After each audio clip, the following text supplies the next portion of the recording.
돌들이 소리를 지르리라. 여러분, 오늘 사람들이 침묵하면은 돌들이 소리를 지르리라 그랬습니다. 우리 침묵하지 말아야 됩니다. 어떻게? 하나님 말씀을 전할 때는 담대하게 전해야 됩니다. 담대하게. 사람은 그가 세운 목적만큼이나 가치를 누리며 살아가는 존재입니다. 목적이 천하면은 그 사람됨이 천합니다. 목적이 고상하고 고상한 인생을 살 것이고, 목적이 없으면 허무한 인생으로 살아갈 수밖에 없을 것입니다. 실패는 여러분 죄가 아닙니다. 목적이 잘못된 것이 죄입니다. 또 문제가 되는 것은 목적을 세운 듯한데 목적과는 달리 사는 인생을 너무 오래 산다는 데 있다는 것이죠.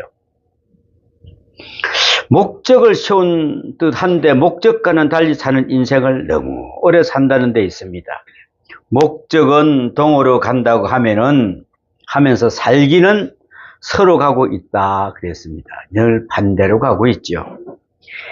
목적을 하늘에 두었다고 하면서 살기는 땅으로 지향하고 있다는 것입니다. 그렇게 평생을 살다가 죽음 직전에 갔어야 아이고 내가 잘못 살았구나, 내가 왜 이렇게 살았던고 하면서 가슴을 친다는 것이죠. 그러면은 끝납니다. 여러분, 죽음 앞에 다 가서는 내가 어떻게 살았지? 아무 소용없습니다. 지금 우리가 계도 수정할 때가 되었습니다. 참으로 험악한 일입니다. 이상적 목적과 실질적 목적이 일치해야 하는데 그렇지가 못하니까 우리는 늘 목적을 재점검을 해보아야 합니다. 나의 가는 목적이 어디일까? 도대체 나의 목적은 어디인가? 무엇인가? 그리고 또 그 목적을 향해서 직선적으로 바르게 오늘도 살아가고 있는가를 한번 물어봐야 됩니다. 주님, 제가 이 길을 가는 게 맞습니까? 바로 가고 있습니까? 라고 한번 물어보시기 바랍니다. 그리고 또 계속적으로 물어보고 계속적으로 우리는 점검을 해야 됩니다. 그리고 사람은 그가 섬기는 주, 그가 섬기는 왕만큼 영광을 얻으면서 삽니다. 알거나 모르거나 의식이 있거나 없거나 간에 사람은 자신이 섬기는 자가 있습니다. 성경은 증거하지요. 자기를 위해 사는 자도 없고 자기를 위해 죽을 자도 없다고, 결국은 무엇인가를 누군가를 섬기면서 삽니다. 문제는 내가 무엇을 섬기느냐 하는 것입니다. 내가 무엇을 섬기느냐. 이럴 때면은 천하디 천한 돈을 섬깁니까? 돈을 매면이라로 돈을 우상으로 섬기는 사람들은 결국 돈만큼 천하게 된다는 것입니다. 여러분, 지금 이 시간에도 아니 돈이 있으면 다 할 수 있는데 왜 그게 천하다 그럴까? 참 천한 것입니다. 어떤 사람은 별것도 아닌 명예를 위해서 선한 일을 위해서 한 푼도 내놓지 않으면서도 그 하찮은 명예를 위해서는 엄청난 돈을 바칩니다. 그리고는 마지막에는 그토록 허무할 수가 없어요. 명예라는 것도 도대체 무엇이더란 말입니까? 무엇입니까? 내가 그것을 섬겨온 것입니다. 그것을 나의 왕으로 섬겨온 것입니다. 자신의 자존심을 섬겨온 것이지요. 2차 대전 직전에 독일 사람들은 히틀러를 주로 섬겼습니다. 그래서 하이 히틀러 이렇게 막 하고 살았습니다. 그걸 외치면서 목숨을 바치겠다고 하면서 살았습니다. 온 세계가 통일되는 것 같고 온 세계를 점령하는 것 같고 독일의 영광이 온 세계에 미치는 것 같아서 히틀러를 왕으로 섬겼는데 결국은 어떻게 되었습니까? 2차 대전이 끝났을 때 독일 사람들은 전 국민적으로 얼마나 부끄러워졌습니까? 독일이라는 사실 자체가 부끄럽게 여길 정도로 히틀러를 성했다는 데 대해서 굴욕감을 맛볼 수가 있었다고 합니다. 그래서 독일은 지금도 가면은 미안합니다, 죄송합니다 말을 자주 합니다. 그런가 하면은 여러분이 잘 아시는 대로 마르크스와 레닌을 섬긴 사람들도 상당히 많았습니다. 40년, 70년 동안 그들의 동상을 세워놓고 섬기는 추종자들은 또 어땠습니까? 그 레닌 동상이 끌어내려질 때 그 마음은 어떠했겠습니까? 그들은 이데올로기를 섬겨왔던 그들은 그것이 허상이었으며 잘못임을 깨닫고 얼마나 부끄러워했겠습니까? 러시아의 어느 대학 교수가 강연을 하면서 자신들은 마르크스 레닌주의의 이데올로기를 잘못 따라간 탓에 역사적으로 큰 실수를 했고 부끄러운 인생을 살게 되었다고 그렇게 말했습니다. 그들은 이것을 깨달은 것입니다. 70년 동안이나 엄청난 실수를 해온 것입니다. 주인 한번 잘못 만나서 섬긴 탓에 이런 부끄러움을 안고 있었다는 말입니다. 여러분, 여러분의 주인은 누구입니까? 주인을 바로 섬겨야 합니다. 섬길자를 섬겨야 합니다. 사람은 그가 누리는 자유만큼의 의미를 살아가는 것입니다. 여러분은 양심적으로 자유롭습니까? 하늘을 우리로 한 점 부끄럼 없는 인생을 살아가고 있습니까? 만약 오늘의 마지막 날이라면 여러분은 하나님 앞에 바로 설 수가 있습니까? 영혼의 자유, 도덕성의 자유, 경제적 결백의 자유, 사람은 죄로부터 자유할 때에 자유만큼 의미 있는 인생을 산다는 거 합니다. 신앙생활이란 바로 그 자유를 의미합니다. 초대교회 사람들은 예수 그리스도를 주라고 고백합니다. 물론 그 전에는 그리스도에 대한 호칭이 복잡하게 여러 가지가 있었습니다. 사도행전에는 그 외에는 주라고 부르고 있습니다만은 영어로는 주를 로드라고 합니다. 로드. 여기에서는 아주 중요한 의미가 있습니다. 주라는 것은 바로 주인입니다. 왕과 백성의 주종관계의 일을 이루었을 때에 백성은 왕을 가리켜 주다 그랬습니다. 그리고 노예가 주인을 향하여 주라고 불렀습니다. 그런데 이스라엘 백성들은 하나님만이 주라고 고백을 했습니다. 그들은 하나님의 이름인 여호와를 경솔하게 입에 올릴 수가 없어서 그냥 주라고 부르게 된 것입니다. 그러므로 신약에 와서 예수 그리스도를 주, 곧 크리어스라고 말하는 것은 예수 그리스도의 하나님의 됨을 말하는 것입니다. 곧 예수 그리스도는 하나님이시며 메시아시며 종말론적인 왕이 되신다고 믿고 고백하고 충성을 다하는 것을 말하고 있습니다. 만유인류의 법칙으로 유명한 영국의 물리학자 뉴턴은 세 종류의 사람이 있다고 말한 바가 있습니다. 첫째, 인생을 깊이 하려는 요나 같은 사람이 있습니다. 당연히 해야 할 일이 있는 줄 알면서도 안 하고 당연히 해야 할 말이 있는 자신에게도 불리하다 싶으면 하지 않는 사람이 있습니다. 이런 사람들 참 많지요. 자신이 좀 불리하다 싶으면 이 말 꾹 닫아버립니다. 선한 일이 여기 있는 줄 알면서도 기피하고 인생되기를 기피하고 사람답게 살기를 기피하는 사람, 힘든 일은 요리조리 피하고 쉬운 것만 찾는 일만 하는 사람, 기회주의적이고 기피주의적이고 인생을 정말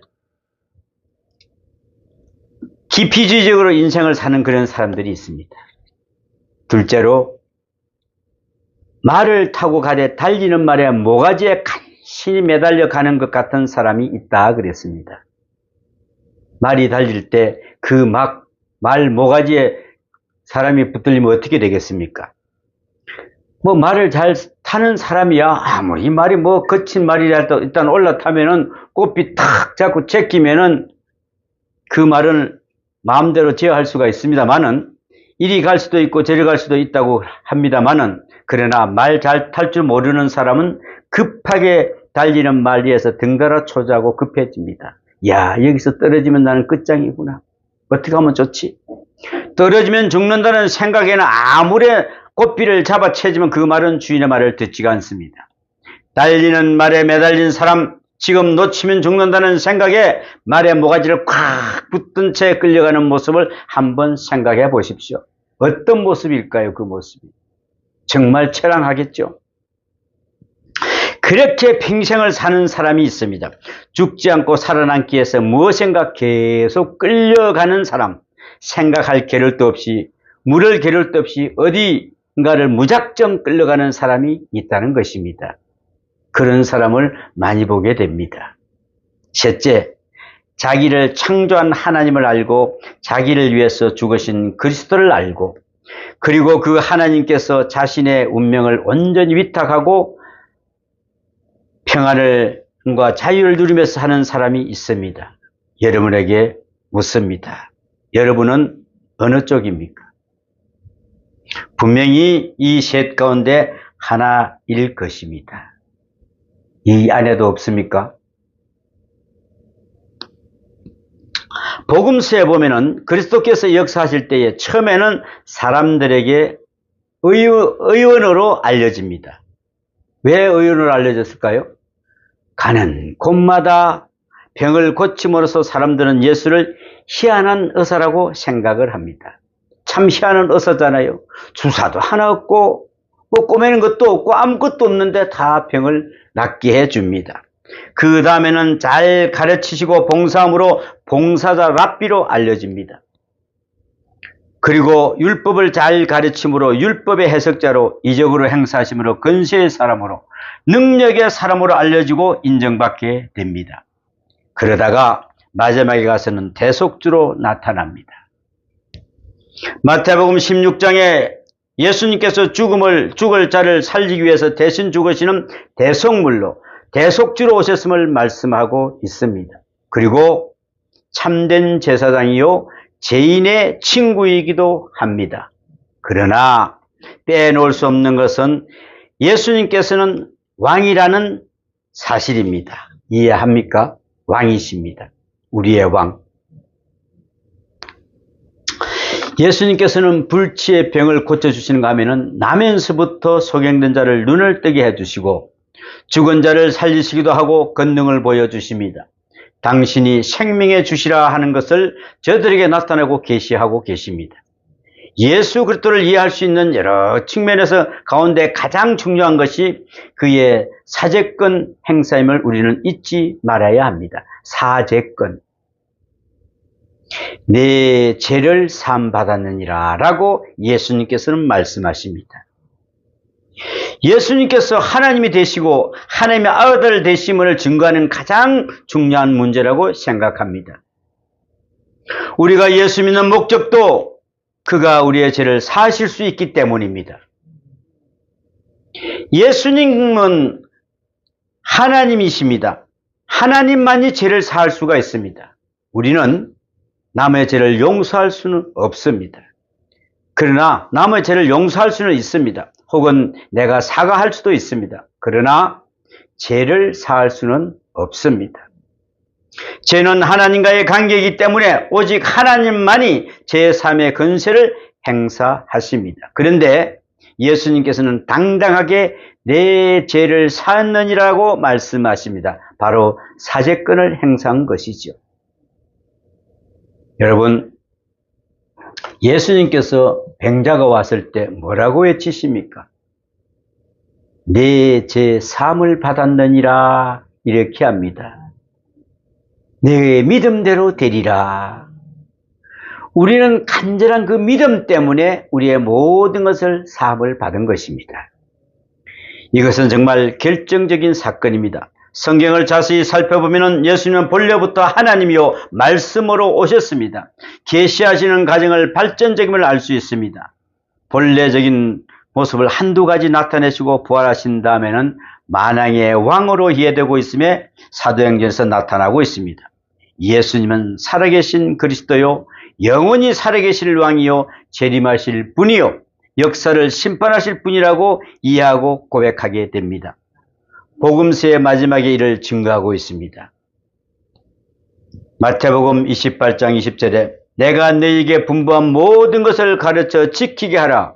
볼지어다 내가 세상 끝날까지 너희와 항상 함께 있으리라 하시니라. 세상 끝날까지 함께 하신다는 말씀입니다. 이것은 바로 종말론적이며 동시에 현대적인 말씀입니다. 항상 함께 있으리라. 이것이 바로 그리스도의 모습입니다.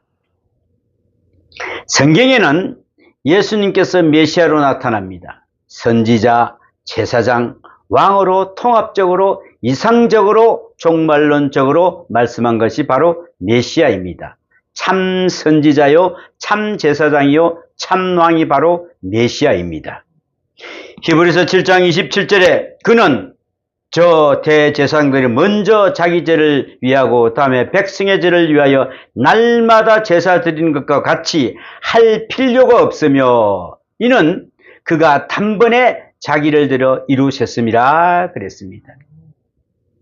제사장들은 매일 양을 잡아서 우리의 죄를 대신해서 올렸습니다. 여러분 오늘 양 몇 마리 가져오셨습니까? 죄를 짓지 않아서 한 마리도 안 가져오셨군요. 그죠? 그런데 우리는 예수 그리스도께서 우리 죄를 대신해서 단번에 드리셨습니다. 예수님께서 당신의 피로서 단번에 제사를 완성하셨다는 말씀입니다. 종래의 제사는 실제의 예표의 상징에 불과했다 그랬습니다. 그러나 예수님께서는 당신의 피를 가지고 참 제사를 이룸으로써 참 제사장이 되십니다. 마침내 그는 영원한 왕이 되십니다. 이 세상의 왕이라고 하는 것은 임시적인 것입니다.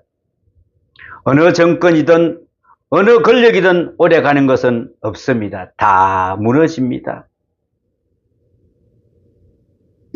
그리고 정권을 지키기 위해서 백성을 위압하고 백성을 노예로 삼아 힘으로 다스립니다.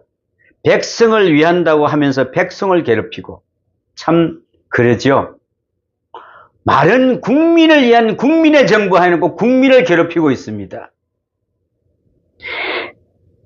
나라를 위한다고 하면서 나라를 망칩니다. 평화를 위한다는 미명하에 평화를 그르치는 건시가 얼마나 많습니까? 그러나 예수 그리스도는 그런 분이 아닙니다. 영원한 왕이시며 동시에 영계와 속계, 영적인 세계와 물질적인 세계를 통합하여 사랑과 진리로 다스리시고 온 백성을 자유케 하시는 분이십니다. 예수 그리스도야말로 진정한 왕이십니다. 우리는 이 왕이신 예수 그리스도 믿기만 하면 됩니다. 그런데 이게 왜 힘이 들까요? 믿기가 힘이 들지요. 오늘 본문 말씀에 예수님께서 나귀를 타고 예루살렘에 입성하시는 모습을 보여주고 있습니다. 예수님께서는 사방에 울리는 나팔 소리에 속에서 군마를 타고 오신 것이 아닙니다. 조그마한 나귀 새끼를 타고 조용히 오셨습니다. 조그마한 나귀 새끼를 타고 보좌로 올라가신 것은 이스라엘의 전통에 따른 것입니다. 왕은 겸손해야 한다. 권력자의 절대적으로는 겸손이라고 하는 중요한 의미가 여기 담겨 있습니다. 왕이 비록 나귀 새끼를 타고 올라가지만 이것은 바로 대관식을 의미하는 것입니다. 여러분, 그 나귀 새끼를 한번 생각해 보십시오. 나귀 새끼. 나귀는 다른 짐승보다 조그만합니다. 어떤 것은 사람이 올라타면 발이 땅에 닿을 정도입니다. 사람을 태우고 조그마한 짐승이 아장아장 걸어가는 것을 보면 사람은 참 잔인하다 하는 생각이 됩니다. 그걸 타고 간단 말이에요. 빨리 달리지는 못하고 발랑발랑 걸어가는 그 자그마한 모습이 그렇게 안쓰러울 수가 없답니다. 온유하고 겸손하여 거절하지 않고 사람을 태운 채 걸어가는 모습을 볼 수 있는 것입니다. 예수님은 이 나귀를 타고 가십니다.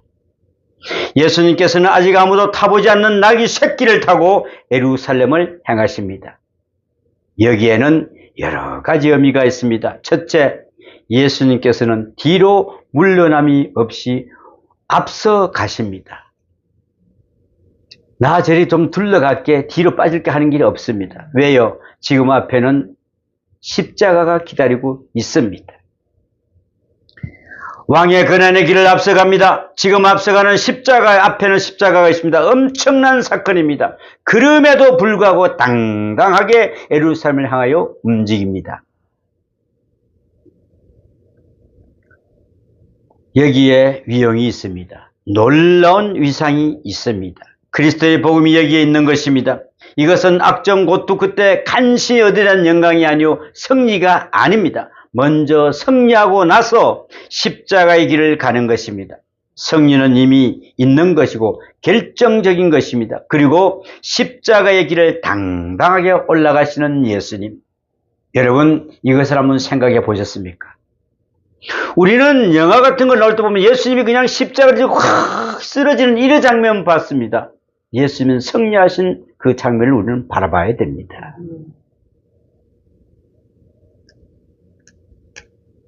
두 번째로 왕권을 행사하십니다.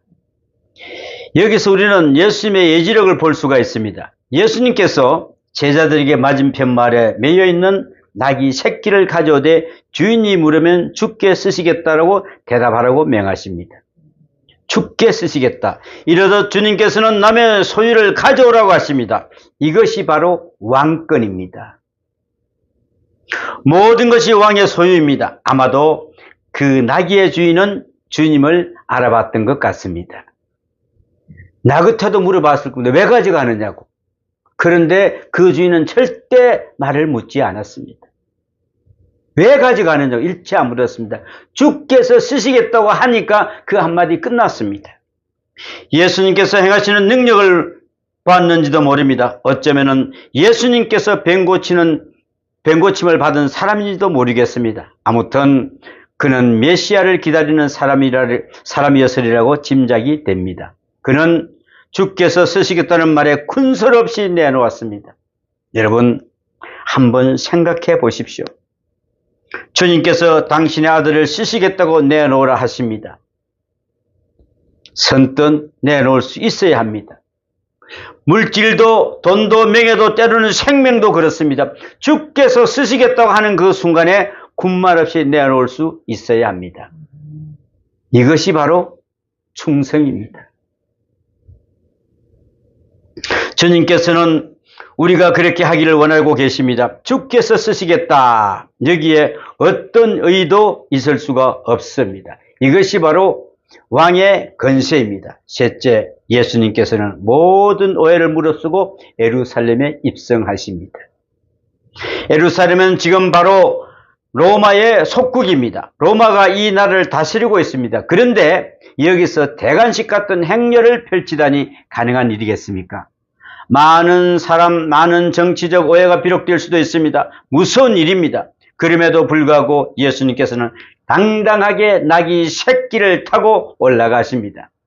정치적인 오해 따위는 문제 삼지 않았습니다. 여러분, 모든 오해를 다 피하려 들면 되는 일은 하나도 없습니다. 아무 일도 못합니다. 우리는 정면으로 대치해야 됩니다. 예수님께서는 지금까지 모든 일을 지혜롭게 해오셨지만 이제 결정적인 순간에 이르러서는 어떤 오해도 개의치 않으셨습니다.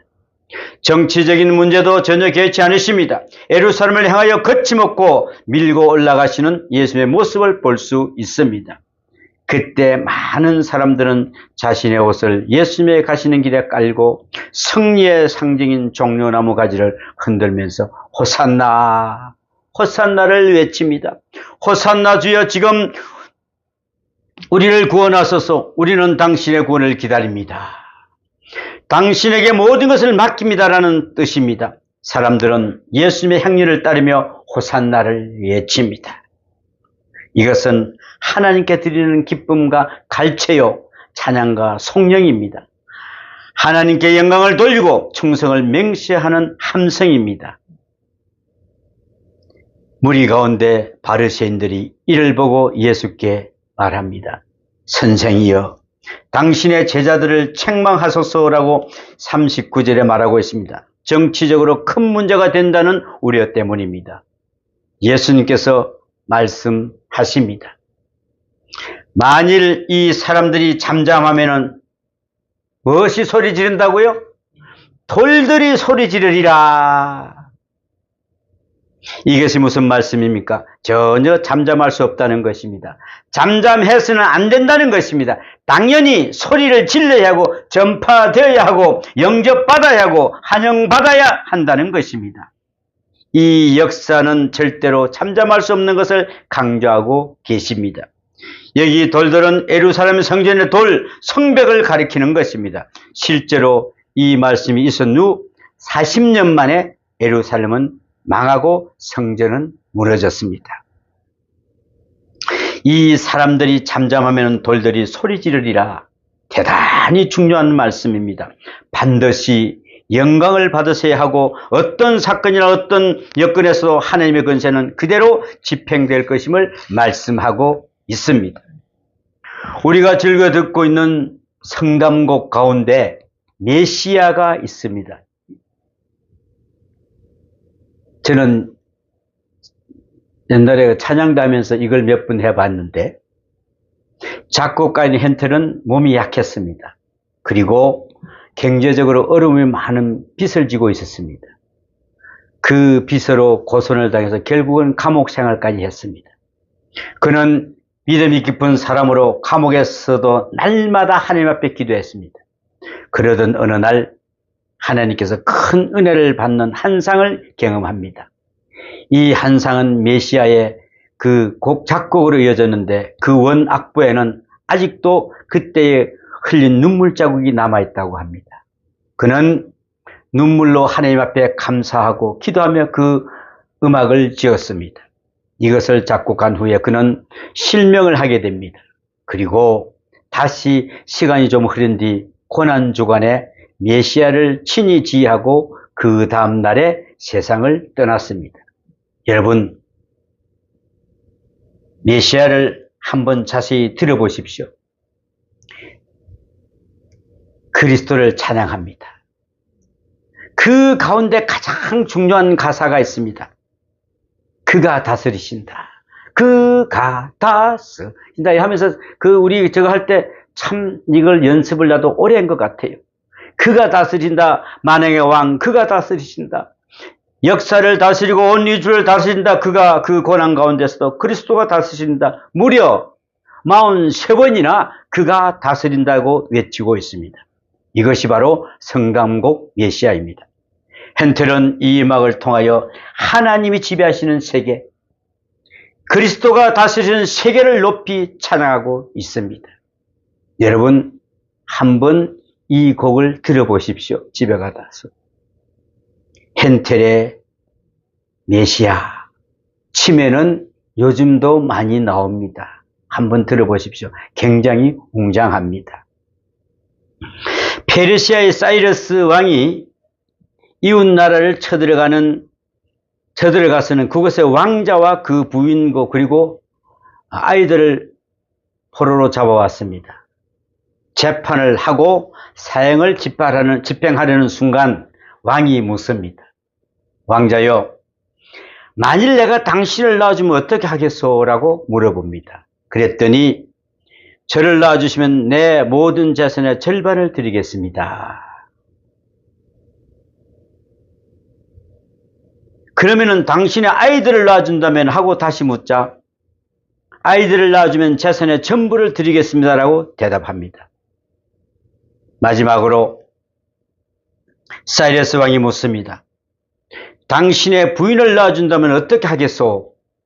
왕자는 그러면은 내 생명을 드리겠습니다라고 대답을 합니다. 사이러스 왕은 그 대답에 큰 감동을 받았습니다. 그는 이렇게 사랑하는 사람을 죽일 수는 없다고 생각하면서 본인은 물론 아이들과 부인까지 모두 풀어줍니다. 아무 조건 없이 풀어줬습니다. 무사히 돌아온 왕자와 왕비는 기뻐하면서 그동안 겪었던 일로 이야기꽃을 피웁니다.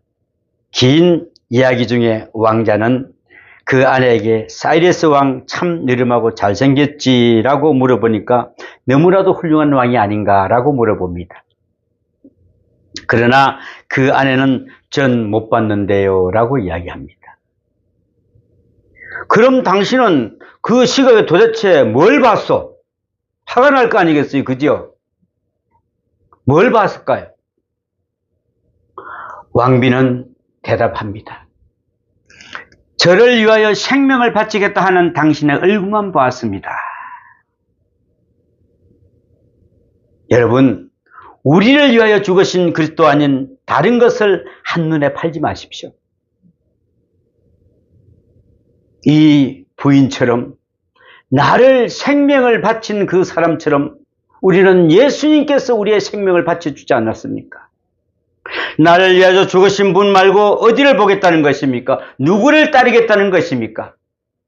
만왕의 왕이신 하나님께만 충성을 다할 것이요 그 메시아를 섬길 것입니다. 이렇게 섬길 때 비로소 그분이 우리의 모든 것을 책임지는 것입니다. 그때에 비로소 그 평화스러운 나라의 백성이 되고 그분의 자녀가 될 것입니다. 십자가 앞에서도 어떤 고난 앞에서도 호산나 당신은 왕이십니다. 나는 당신에게 충성을 다할 것입니다. 라고 맹세할 수 있어야 됩니다. 이것이 바로 참 그리스도인입니다. 우리는 그렇게 살아야 할 것입니다. 그리고 그렇게 살아가는 사람에게는 그리스도의 영광이 함께할 것입니다. 여러분, 그리스도를 위해서 목숨을 바친 여러분이 되시기를 축원합니다. 기도합니다. 아버지 하나님, 우리를 위해 죽으신 그리스도 아닌 다른 것을 한눈에 팔지 않게 하여 주시옵소서. 나를 위하여 죽으신 분, 그분 말고는 어디를 우리가 보겠습니까? 누구를 따르겠습니까? 만왕의 왕이신 하나님께만 충성을 다할 것을 다짐하는 우리 모든 성도를 되게 하여 주시옵소서. 주님, 내가 여기 섰습니다. 주님 말씀에 살겠습니다. 주님 말씀에 순종하겠습니다라고 고백하게 하여 주시옵소서. 오늘도 우리가 돌아가는 길도 주님께서 지킬 줄 믿사옵고 우리를 구원하신 예수님 이름으로 기도하옵나이다. 아멘.